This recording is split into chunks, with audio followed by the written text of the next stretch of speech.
Good afternoon, everybody. Thanks for tuning in. John Kelly, profiler here, and welcome. Welcome to a really hot topic today, and we'd like your comments on it. We'd like you to subscribe if it's something you like, and if it's something you like, hit the like button. All right? We always love your likes, your subscriptions, and your comments. Today, we're going to be talking about hypersexuality, the addiction of serial murder. We're going to be talking about Rex Heuermann, who is absolutely positively innocent until proven guilty in a court of law. But it's Rex Heuermann, a hypersexual, sadistic serial killer. Yeah, lot to say is, a lot of proof out there. You know, the one thing we have to ask ourselves is how much gratification does he get out of his kills if he is killing anybody? Again, until that legally they turn around and say he's guilty, he's innocent until proven guilty. I want to thank the audience, as always, for tuning in, and I want to send our deepest condolences to the families and friends of the victims. I mean, this is really some sad stuff, and we're very sorry. So we're sending our deepest condolences out to the families and friends and all the victims that suffered under Rex Heuermann. And they weren't just, the girls that were murdered and tortured. It was the family and friends that are still paying the price and will go on paying the price for all that sorrow. Again, I have to say it, I have to bring it out. Rex is innocent until proven guilty in a court of law. At this point in time, too, I want to bring up a link. We'll put up a link for you on a profile we did back in 2011 when we had no idea about Rex Heuermann. Okay, all we knew was that the Long Island serial killer was an unsub. We had no idea who he was, but we could see his behavior, what he was doing, and from his behavior, we started to be able to get a gauge for his personality and try to figure out his future behavior along with his past behavior and where his personality was going to take us. We're going to put up a link there for you so you can go back and take a look at what we did at Stock Incorporated in 2011. Okay, check that link out. Also, I want to send a big shout out to Ashley at Banfield. Ashley Banfield. Okay, did a great job. She's doing a great job, especially on Rex Heuermann. She's on every night. Our time maybe around 10 o'clock, but you'll find out, in your own time zone, how she pops up. What I want to tell you is that she's doing a great job and really getting a lot of good information out there. So at this point in time, let's move on to hypersexuality and the addiction to serial murder. You know, when we look at hypersexuality and the addiction to serial murder, you have to understand that the main piece to this, the core of all this, is the fantasy. If you don't have the fantasy, you're not going to have the serial murder. It's not going to go on. The fantasy drives it. That's at the core of it. That's the driving engine of a serial killer, a sexual serial killer, okay? Because there's different types of serial killers, not all sexual, okay? But for a sexual sadist, as the allegations are against Rex Heuermann, I have to tell you that it's something we definitely have to look at, and what really pushes that fantasy is the hypersexuality. Now, we always hear about power and control, power and control, power and control. Correct. Power and control is very important here. And it's in the fantasy. They are fantasizing about having complete power and control over and sexual dominance over a female. That's what they're thinking. And they have a special victim in mind. But keep in mind, along with the power and control, the sexual dominance. You will not see a sexual killer interested in power and control unless he has that sexual dominance. So the sexual dominance, the sexuality of it all feeds the fantasy. Kind of, it's the igniter. I believe it's the igniter of the addiction into the fantasy. And these fantasies are addictive. Now, what you're going to hear a lot of is obsessive. They're obsessive with it. And that's absolutely the truth. Okay. When you're looking at, an obsession that is just consistent and they're constantly obsessed with, the power, the control, the sexual dominance, that is no different than an addiction. I mean, think about it. Addiction is just another play on words.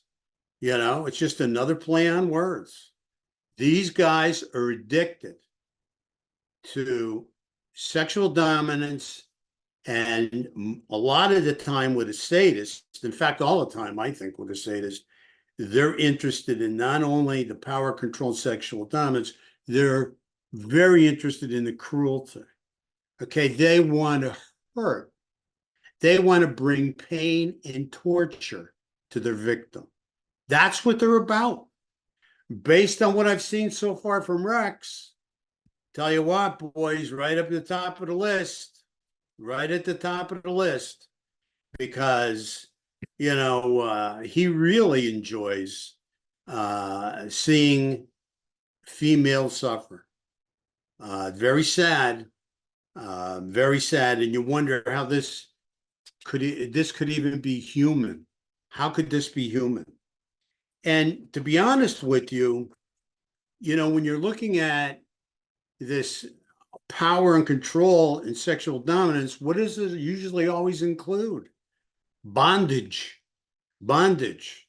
Like I've heard from a couple serial killers, there were sadists, okay? Yeah, this way, when I have her bound, I can do whatever I want to her. Then I can do whatever I want to her. See, that's complete power and control over some woman, who's completely powerless at this point. And they're going to do whatever they think, is going to, create their euphoric high. They get high off this. They get a lot of gratification, self-gratification in seeing other people suffer. This is what makes them move. They objectify. They turn around and objectify the victim. That victim is not human to them. In fact, in most cases, they don't even really believe they're human. They believe they are different from us. In many, many cases, they believe they are different. But they look at us as aliens, believe it or not. They look at us as aliens. They know how to, navigate us, how to be around us, but they definitely know they are different. Very, very different. And it really kind of is strange to them on how we can have these emotions and feelings for others when they really don't have a whole lot of feeling for anybody. They really don't. They're really evil chameleons that walk among us. You have to understand that when we look at the sexuality, the hypersexuality, along with the power and the control, you got to ask yourself, what comes first, the chicken or the egg? Is the power and the control what starts the fantasy? Or there's the hypersexuality, that sexual thinking that creates the fantasy of the bondage and having a female in a very precarious situation. This is what has to come. This is what you want to think about, because this is where the work needs to take place. Years ago, I did a piece and wrote that sexual serial murder was an addiction. Well, more than ever, I believe that. And especially when we have a sadist who seemingly it gets off and gets high from having a woman completely bound, helpless, and is going to work on her with various instruments and cutting her up, even cutting her up. And, the torture that he is giving her and the pain she is feeling, he in turn is deriving this unbelievable satisfaction and gratification from. They get high off it. That's why I really believe it's an addiction. They really, truly get high off it. When you see him doing that do's and don'ts list, okay, I think that's really important too, because as he's going down that do's and don'ts list, it's not only a checklist for before and after.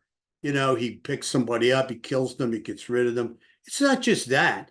As he's going over it, how can he not think about and have a feeling, have a thought that will create a feeling in him on, what is happening here?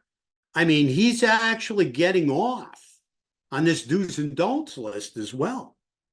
I know serial killers. I know a sadist in prison, and all he does is type all day, type all day. He writes all these small stories, these little stories, okay, about torturing women. And they're all fictitious. So nobody bothers him in the prison. There's no truth to them. But he makes them up in his mind, and he gets off on it. He gets pleasure from it. And he gets hypersexual pleasure from it. And, these guys are really, really into pleasuring themselves. I got to tell you. And it seems that it doesn't matter how old they are. I mean, they just derive so much sexual pleasure, from going over these different incidents and different writings and do's and don't lists, anything that has to do with what stimulates their sexuality and what stimulates their, that sexual ego that they have, into the power and control. But I believe sex is the engine that starts it. There's sexual addiction that really gets the power and control fantasy started and leads into the bondage in a helpless woman. The other thing else is, when you look at living in a fantasy, you have to understand that they live in this hypersexual power control fantasy all day. This isn't just like now and 4 hours from now, and maybe I won't think about it for a day or two. I mean, they're constantly in it. They're constantly in it. It's constantly on their mind. They got sex and torture on their mind, and they got their mind on sex and torture. Okay, that's how they operate. That's how they live. They live in the fantasy throughout the day, and especially in prison. I mean, I had one guy tell me, look, they can take me and put me in here and lock me up for the rest of my life, but they can't take away my thoughts. They can't get rid of my mind. And he's right. He's right, because he's going to have his fantasies, pleasurable, sexual, torturous, horrific fantasies all day, if you will. Okay. So you can take away my freedom, but you can't take away my thoughts. Now, the other part of it, too, that leads into the fantasy and what they like to do, this has to do more with power and control. Okay. This is where the power and control, I believe, comes in a big piece. A big piece of it comes in with Rex, too. Rex is a taunter. He likes to taunt people. There is absolutely, positively no question in my mind about Rex and taunting. He wants to have one over on you. He wants to get over on you. Excuse me, some green tea. I've been sick recently. So you have to understand, and he especially likes to get over on law enforcement. He especially likes to pull one over on them. And when you look at some of the things he's done, comes very interesting. I mean, let's just take this, for example. He turns around and he has Jessica Taylor up in the woods up in the mountains, right? And her torso's there. Now, at some point, he has her whole body together. Why not take her body and just bury it up there in the woods? You know, take a half hour, 45 minutes, dig a hole, nobody's around, bury her. That's the end of her, out of sight, out of mind, and nobody knows the difference. No, no. See, that's not what he's after. He's after the taunt. He's after shocking, you know, first responders, people that first find the body, a torso, they're finding a torso. But he will go through the trouble, supposedly and allegedly, again, he's in his still proven guilty, of taking this girl in pieces from her house up to the mountains and into the woods and just depositing the torso, not all of her, or vice versa. You know, didn't go into Gilgo Beach, or going to Gilgo Beach first before he goes up to, you know, the mountains, right? So what you have to ask yourself, and what you have to understand, and I won't say the mountains, but the woods, like up in Manorville, right? So the point I'm trying to make is, why not just bury the girl? That's it. Go on to looking for your next victim. Don't worry about evidence. No. See, he wants to taunt the police. Hey, here's the torso. Who's it belong to? We don't know. Because to keep in mind, we're going back. We're going back maybe decades, and before DNA has moved and the technology has progressed to where it is now. So what he does then is he leaves some body parts at Gilgo. So now he's got the cops confused over in Gilgo. Law enforcement's going crazy over in Gilgo. He's getting off to this, especially when he hears it, he sees it on TV. Hey, that's me. They don't know it's me. Yeah, I'm getting over on them. They found that torso up in Manorville or wherever. You know, they don't know who it belongs to. Oh, hey, guess what? Now, years later, they found the body parts, right? And they don't know who they belong to. So again, he gets to watch himself on TV as cops discover this stuff. And then he's happy as a lark because he's gotten over on them. He's got one over on law enforcement. He's taunting them. Who am I? You don't know who I am, but I know who you are, right?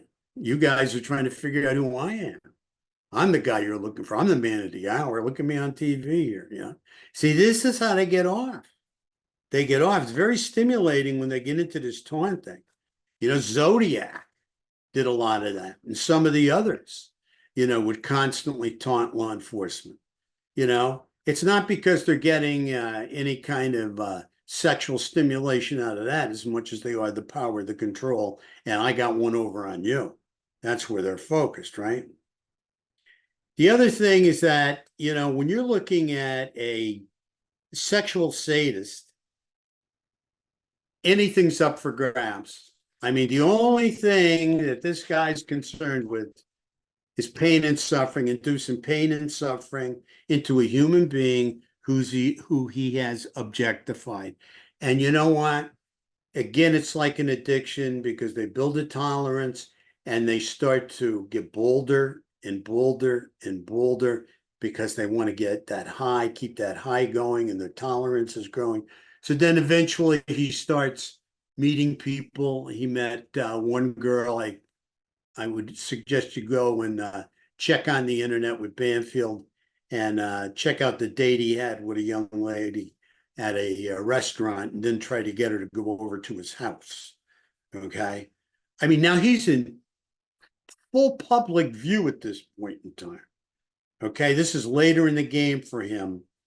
And he's gotten his brass balls together on this. Okay. So now he's like unbelievable. You can't, you can't even begin to overcome his ego. I mean, his ego's on top of the roof. All these years, never been caught. Let me go out in public. Let me have a meal with this woman, a nice girl, and get her to come over to my house, and then I can go to work on her. You know, if they love to get over, you have to understand that.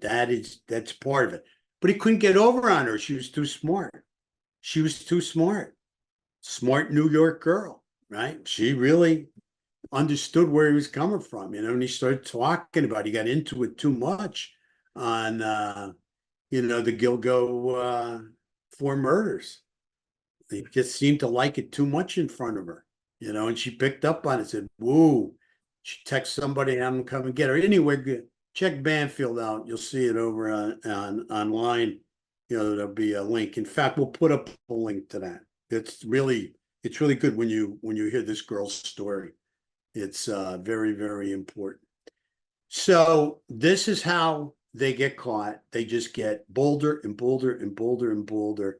And, because they've gotten away with it so many times and they've built up such a tolerance, they don't get the same stimulation, the same high from just the same things. So they have to add new risk.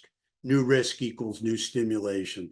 And, helps them really, with getting a higher high, if you will. They have to constantly continue to stimulate to get that high that they're looking for, and overstimulate, which eventually, will cause them more risk, and they'll get caught.